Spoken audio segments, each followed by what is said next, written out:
Buenas tardes a todas y a todos. Saludo también a los distinguidos ponentes con quien comparto este espacio el día de hoy. Agradezco la invitación al magistrado presidente para participar en las actividades por el 20 aniversario del Tribunal Electoral del Poder Judicial de la Federación.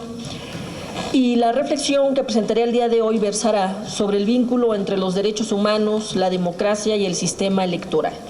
Primero, es pertinente recordar qué son los derechos humanos. De forma general, son aquellas prerrogativas inherentes a todas las personas en su dignidad como seres humanos. Su ejercicio permite a hombres y mujeres por igual determinar su propia vida en condiciones de libertad e igualdad, sin importar su procedencia o actividad. Tradicionalmente, los derechos humanos han sido agrupados en categorías como los derechos civiles, sociales, económicos, culturales, ambientales y políticos. Todos ellos, de manera integral e indivisible, deben ser promovidos, protegidos, respetados y garantizados por el Estado y la sociedad en su conjunto. Ante el reconocimiento de que ninguna persona en sociedad vale más que otra, sino que todas son igualmente dignas y merecedoras de ser escuchadas y tomadas en cuenta, es que surgen los derechos políticos como una forma de reconocer, proteger y garantizar el derecho que tienen todas y todos a participar en las cuestiones que incumben a toda la sociedad, es decir, en los asuntos públicos.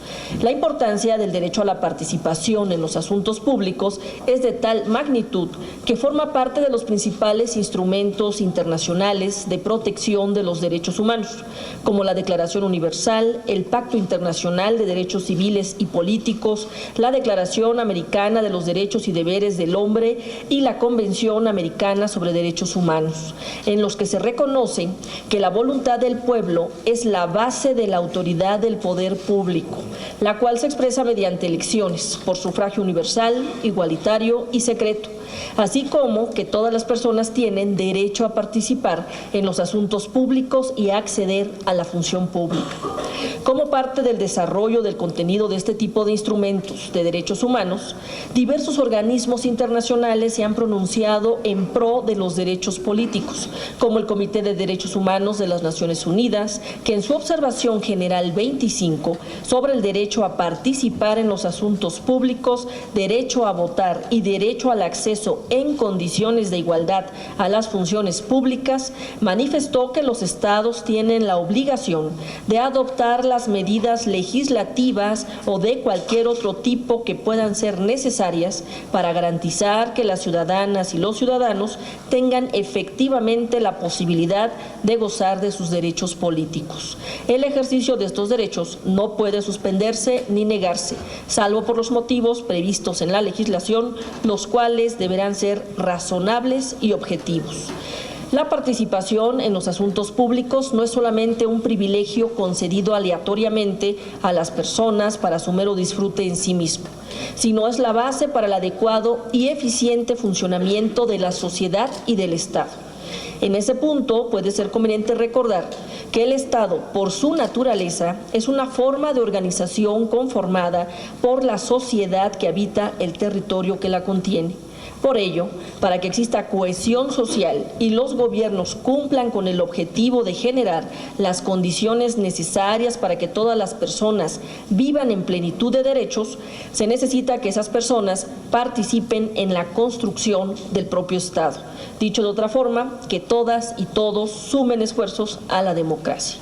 Ahora bien, es de suma importancia combatir la idea de que el voto es el evento único y delimitado de la participación en la democracia, que comienza cuando inicia la temporada electoral, continúa con el sufragio en urnas y termina con la declaratoria de personas ganadoras. Esto no es así.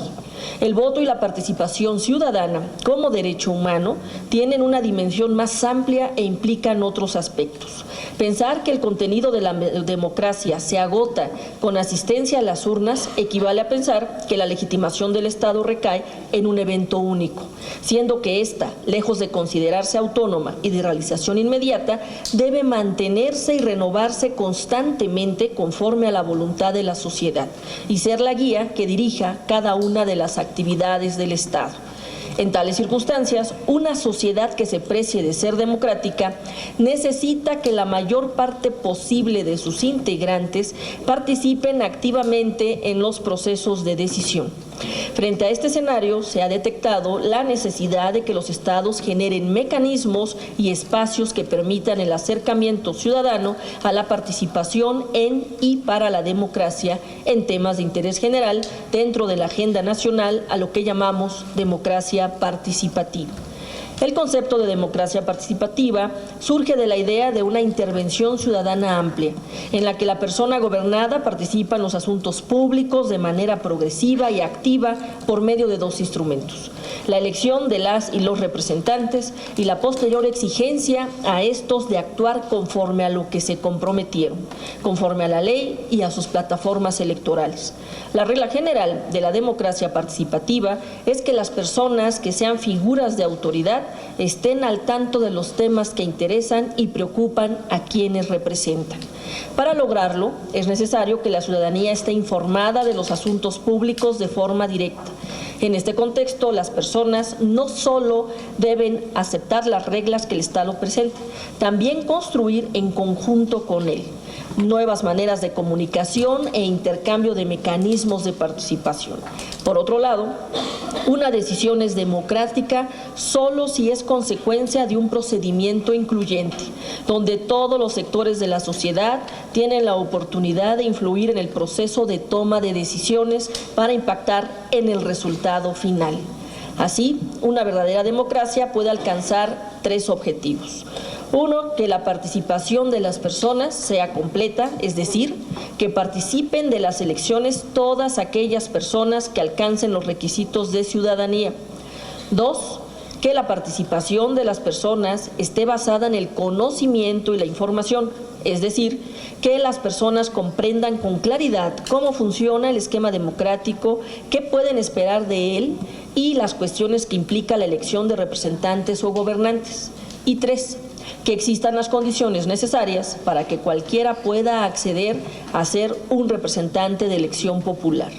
Para lo anterior, es necesario construir un Estado que intervenga activamente para satisfacer las necesidades individuales y sociales de su población, que cuente con la legitimidad que le brinde la cercanía con esta y la participación de la misma en las decisiones que le afecten, así como la asignación de recursos, con preferencia a aquellas personas en situación de vulnerabilidad que necesiten una protección adicional al resto, con el fin de superar su situación de indefensión.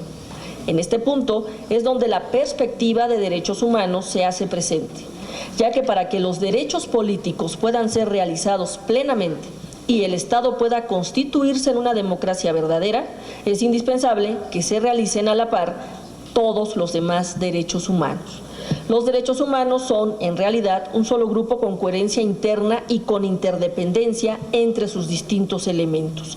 Esta interdependencia implica que el disfrute de un derecho en particular depende no solo de las acciones que en específico se tomen para el propio derecho, sino que obedece a la realización de otro derecho o incluso de otros grupos de derechos.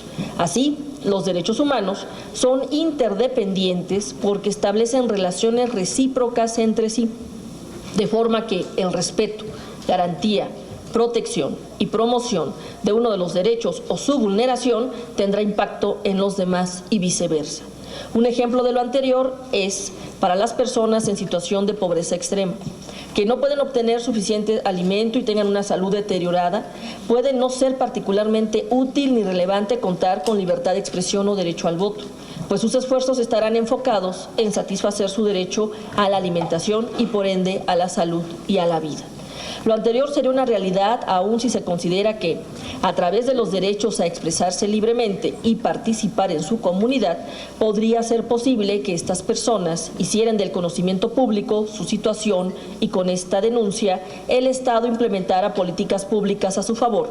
Para que los mencionados derechos funcionen, hace falta también que se garantice la educación para que tengan comprensión de los alcances de sus derechos y pueda hacer un uso de ellos. Además, tendría que tener acceso a medios de participación, expresión, etc.